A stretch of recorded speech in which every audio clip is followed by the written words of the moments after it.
ओम नमः शिवाय। श्री शिव महापुराण कैलाश संहिता 12वां अध्याय प्रणव रूप शिव तत्व का वर्णन तथा संन्यासांग भूत नांदी श्राद्ध विधि। श्री ब्रह्मनय स्कंद जी बोले, हे महाभाग, हे मुनि श्रेष्ठ, हे वामदेव जी, आप धन्य हैं। आप शिव जी के परम भक्त हैं तथा शिव ज्ञानियों में श्रेष्ठ हैं। सभी लोकों में कहीं भी आप अंतर्यामी को कुछ भी अविदित नहीं है। फिर भी मैं लोक पर कृपा करने वाले आपसे कह रहा हूँ। इस लोक में सभी जीव विविध शास्त्रों के व्यामोह में पड़े हुए हैं और परमेश्वर की अति विचित्र माया से ठगे गए हैं। वे महेश्वर, सगुण, निर्गुण, पर ब्रह्म रूप तथा तीनों देवों को उत्पन्न करने वाले हैं। प्रणव के अर्थ साक्षात शिव ही हैं। श्रुतियों, स्मृति, शास्त्रों, पुराणों तथा आगमों में प्रधानतः उन्हीं को प्रणव का वाच्यार्थ बताया गया है, जहाँ से मन सहित वाणी आदि सभी इंद्रियां उस परमेश्वर को ना पाकर लौट आती हैं, जिसके आनंद का अनुभव करने वाला पुरुष किसी से डरता नहीं।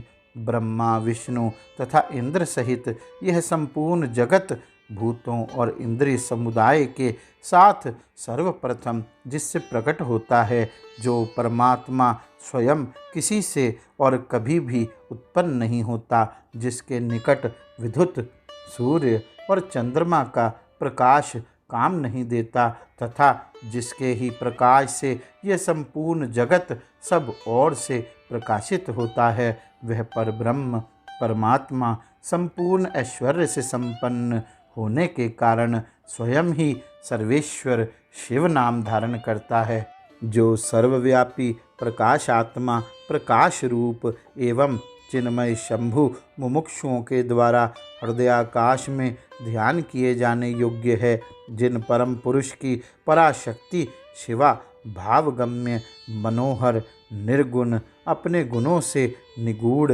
तथा निष्कल है। हे मुने, उनके स्थूल, सूक्ष्म तथा उससे भी परे इन तीन प्रकार के रूपों का ध्यान मोक्ष चाहने वाले योगियों को क्रम से नित्य करना चाहिए।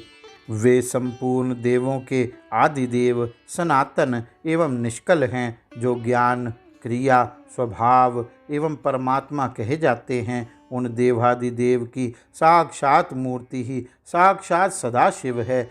वे देव पंचमंत्रात्मक शरीर वाले, पंचक लात्मक विग्रह वाले, शुद्ध स्फटिक के सदृश प्रसन्न शीतल कांति वाले, 5 मुख वाले, 10 भुजाओं से युक्त तथा 15 नेत्रों वाले हैं। ईशान मंत्र उनका मुकुट मंडित शिरोभाग है। तत्पुरुष मंत्र उन पुरातन पुरुष का मुख है। अघोर मंत्र हृदय है। वामदेव मंत्र गुह्य प्रदेश है तथा सधोजात मंत्र उनका पाद देश है। वे ही साक्षात साकार तथा निराकार परमात्मा हैं। सर्वज्ञत्व आदि 6 शक्तियाँ ही उनके शरीर के 6 अंग हैं।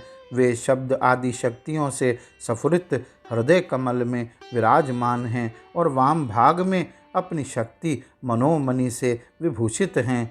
अब मंत्र आदि 6 प्रकार के अर्थों को प्रकट करने के लिए अर्थोपन्यास मार्ग से समष्टि व्यष्टि भाव रूप प्रणवात्मक तत्व को कहूँगा। मैं पहले उपदेश क्रम कहता हूँ, इसे सुनिए। हे मुने, इस मनुष्य लोक में 4 वर्ण प्रसिद्ध हैं। इनमें 3 वर्णों के लिए ही श्रुतियों में सदाचार का विधान है। वेद से बहिष्कृत शूद्रों को शुश्रू मात्र का अधिकार है। अपने अपने आश्रमोचित कर्तव्यों में निरत चित्त वाले तीनों वर्णों को श्रुति एवं स्मृति में कहे गए धर्म का ही अनुष्ठान करना चाहिए। द्विज किसी अन्य धर्म का कभी भी अनुष्ठान नहीं करे। श्रुति तथा स्मृति में कहे गए कर्म को करने वाला सिद्धि प्राप्त करेगा। वेद पथ प्रदर्शक भगवान परमेश्वर ने ऐसा कहा है। वर्णाश्रम उचित आचारों के पुण्य कर्म से परमेश्वर की पूजा करके बहुत से श्रेष्ठ मुनि शिव सायुज्य को प्राप्त हुए हैं। मुनिगण ब्रह्मचर्य से, देवगण यज्ञ कर्मानुष्ठान से तथा पितृगण धर्म पूर्वक संतानोत्पादन से तृप्त होते हैं, ऐसा वेद ने कहा है। इस प्रकार तीनों ऋणों से मुक्ति पाकर पुरुष को वानप्रस्थ आश्रम में प्रविष्ट हो शीत उष्ण सुख दुख को सहते हुए जितेंद्रिय तथा तपस्वी होकर एवं आहार पर विजय प्राप्त कर यम आदि योगों का अभ्यास करना चाहिए, जिससे बुद्धि अत्यधिक दृढ़ तथा निश्चल हो जाए। इस प्रकार क्रम से शुद्ध मन वाला होकर सभी कर्मों का विन्यास करें, सभी कर्मों का त्याग कर ज्ञानमयी पूजा में तत्पर हो जाएं। वह ज्ञानमयी पूजा साक्षात शिवजी से ऐक्य के द्वारा जीवन मुक्ति देने वाली है। इसे जितेंद्रियों के लिए सर्वोत्तम एवं निर्विकार जानना चाहिए। हे महाप्राज्ञ, अब मैं आपके स्नेह एवं लोक के ऊपर अनुग्रह की कामना से उस ज्ञान पूजा के प्रकार को कह रहा हूँ। सावधानी पूर्वक सुनिए। ज्ञान पूजा की इच्छा रखने वाला वह यति सभी शास्त्रों के अर्थ तत्व को जानने वाला, वेदांत ज्ञान में पारंगत तथा बुद्धिमानों में श्रेष्ठ आचार्य के समीप जाए। उनके पास जाकर वह बुद्धिमान तथा विद्वान मुमुक्ष यथाविधि दंडवत प्रणाम आदि से यत्न पूर्वक उन्हें संतुष्ट करे। जो गुरु है वे ही शिव कहे गए हैं और जो शिव है वे ही गुरु कहे गए हैं, ऐसा मन में निश्चय करके उनसे अपना विचार प्रकट करना चाहिए। इसके पश्चात उस विद्वान को चाहिए कि गुरु से आज्ञा प्राप्त कर 12 दिन पर्यंत दूध पीकर व्रत करे तथा शुक्ल पक्ष की चतुर्थी अथवा दशमी को विधान पूर्वक प्रातःकाल स्नान करके विशुद्ध होकर नित्य क्रिया संपन्न करे और गुरु को बुलाकर विधि पूर्वक नांदी श्राद्ध करे। उस श्राद्ध में सत्य वसु संज्ञक विश्वे देव कहे गए हैं और उस देव श्राद्ध में ब्रह्मा विष्णु एवं महेश ये 3 देवता कहे गए हैं। ऋषि श्राद्ध में देवता ऋषि तथा मनुष्य की संतानें पितृगण कहे गए हैं। देव श्राद्ध में वसु रुद्र एवं आदित्य पितृगण कहे गए हैं। मनुष्य श्राद्ध में सनक आदि 4 मुनीश्वर कहे गए हैं और भूत श्राद्ध में पंच महाभूत तथा उसके बाद चक्षु आदि इंद्रिय समूह और 4 प्रकार के भूत समूह कहे गए हैं। पितृ श्राद्ध में पिता पितामह एवं प्रपितामह ये 3 कहे गए हैं। मातृ श्राद्ध में माता पितामही एवं प्रपितामही कही गई हैं। आत्म श्राद्ध में ये 4 स्वयं श्राद्ध कर्ता अपने पिता पितामह एवं प्रपितामह सपत्नीक कहे गए हैं। मातामह के श्राद्ध में मातामह आदि ये 3 मातामह प्रमातामह तथा वृद्ध प्रमातामह ग्रहण किए जाते हैं। प्रत्येक श्राद्ध में 2 ब्राह्मणों को आमंत्रित करना चाहिए। आमंत्रित ब्राह्मणों को बुलाकर यत्न पूर्वक आचमन कराकर उनके दोनों पैर धो करके कहें, समस्त संपत्ति की प्राप्ति के हेतुभूत आने वाली विपत्तियों का विनाश करने के लिए धूमकेतु सदृश और अपार संसार रूपी समुद्र को पार करने हेतु सेतु स्वरूप ब्राह्मण चरण रज मुझे पवित्र करें। आपदा रूपी घने अंधकार को नष्ट करने के लिए 1000 सूर्यों के समान वांछित फल को देने हेतु कामधेनु सदृश और समस्त तीर्थों के जल सदृश पवित्र मूर्ति वाले ब्राह्मणों की चरण रज मुझे पवित्र करे। तदुपरांत पृथ्वी पर साष्टांग दंडवत प्रणाम करके पूर्वाभिमुख बैठकर शिवजी के चरण कमलों का स्मरण करें। पुनः हाथ में पवित्री धारण कर शुद्ध हो यज्ञोपवीत धारण कर आसन पर दृढ़ता पूर्वक बैठ करके 3 प्राणायाम करें। उसके बाद तिथि आदि का स्मरण कर मत संन्यासांग भूत विश्वे देवादि माता महांतम 8 विध श्राद्धम पार्वणेन विद्यानेन युष्मदाज्ञा पुरस्सरम करिष्यामि। इस प्रकार का संकल्प कर कुशा को उत्तर की ओर त्याग दें। तत्पश्चात जल से आचमन करके उठकर वरण क्रिया आरंभ करें।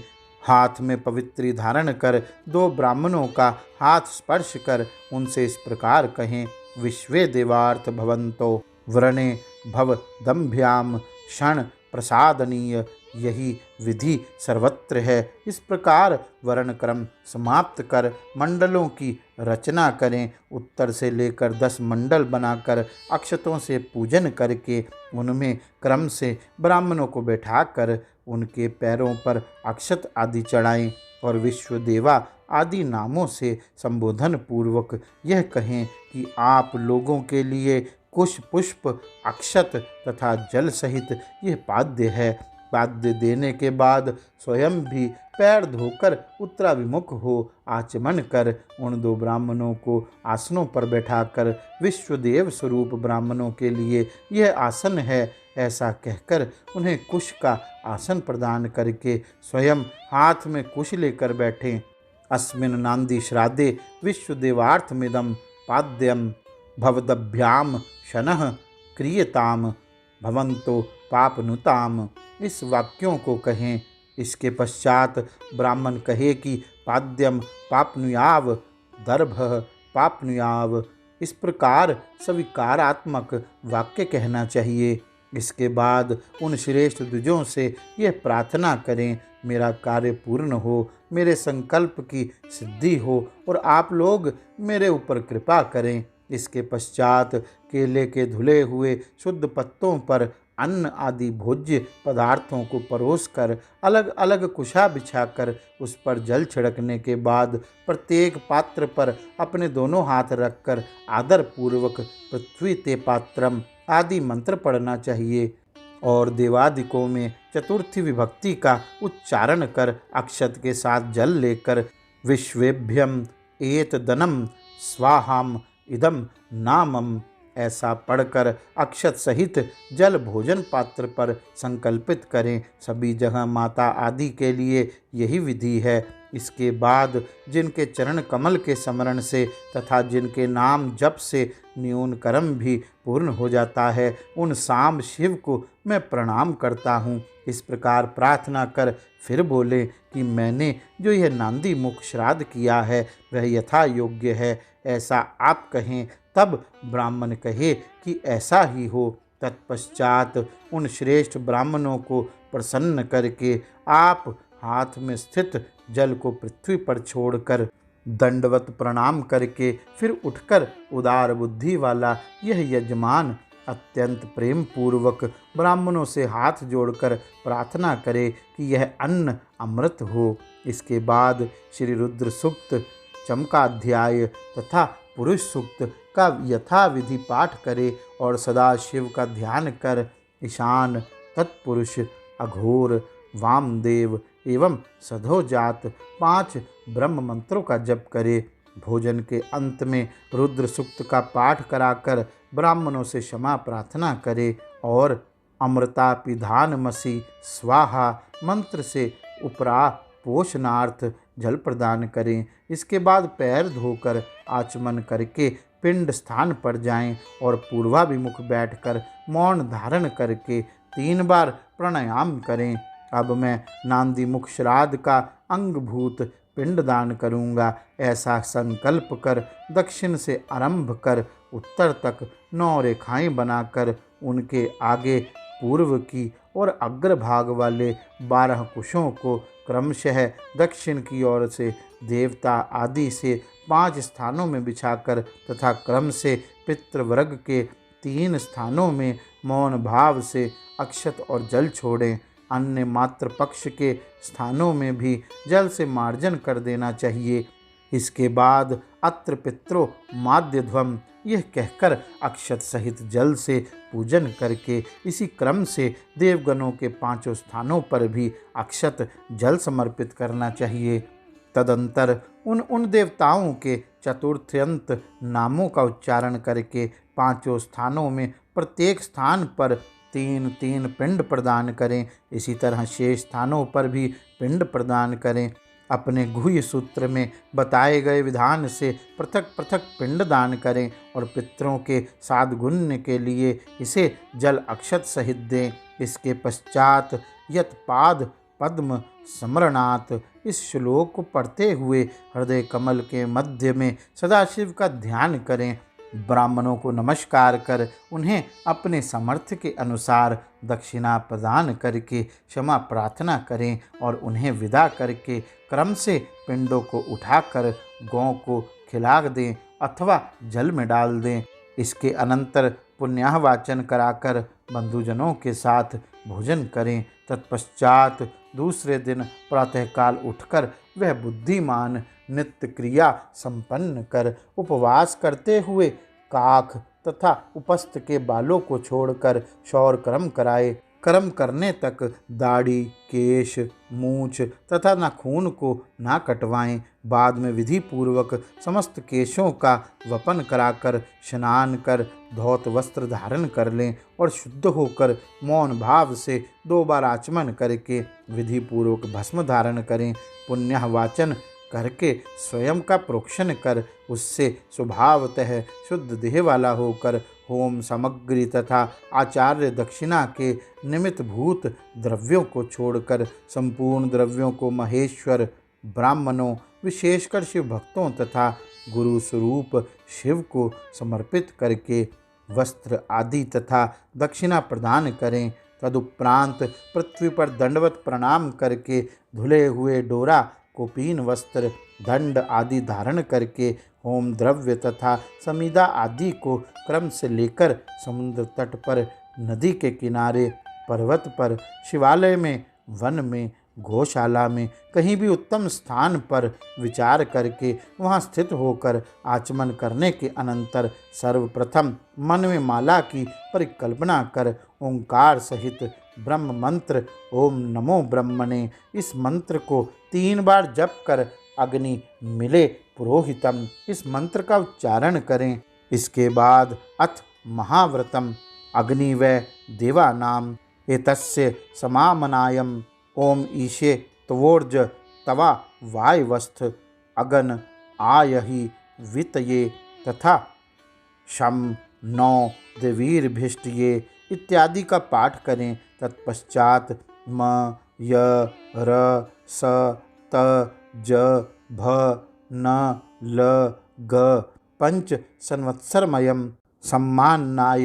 सम्मानात् अथ शिक्षाम प्रवक्ष्यामि वृद्धिराचय अथातो धर्म जिज्ञासा अथातो ब्रह्म जिज्ञासा इन सब का पाठ करें। तदंतर यथासंभव वेद पुराण आदि का स्वाध्याय करें। ब्रह्मा, इंद्र, सूर्य, सोम, प्रजापति, आत्मा, अंतरात्मा, ज्ञानात्मा, परमात्मा इनके आदि में ओम तथा अंत में चतुर्थ्यंत विभक्ति लगाकर अंत में नमः ओम इंद्राय नमः इत्यादि क्रम से पद लगाकर जप करें। तदुपरांत 1 मुट्ठी सत्तू लेकर प्रणव का उच्चारण करके उसे खाएं और 2 बार आचमन करके नाभि का स्पर्श करें। इसके पश्चात पूर्व में प्रणव तथा अंत में स्वाहा पद से युक्त बताए जा रहे आत्मा आदि शब्दों के चतुर्थ्यंत रूपों का पुनः जप करें। आत्मने स्वाहा, आत्मरात्मने स्वाहा, ज्ञानात्मने स्वाहा, परमात्मने स्वाहा, प्रजापतिये स्वाहा इन मंत्रों का जप कर अलग अलग दूध, दही एवं घी का 3 बार प्रणव मंत्र पढ़कर प्राशन कर 2 बार आचमन करें और पूर्व दिशा की ओर मुख करके एकाग्रचित्त हो स्थिरता पूर्वक आसन पर बैठकर यथोक्त विधि से 3 प्राणायाम करें। गौरी शंकर भगवान की जय। ओम नमः शिवाय।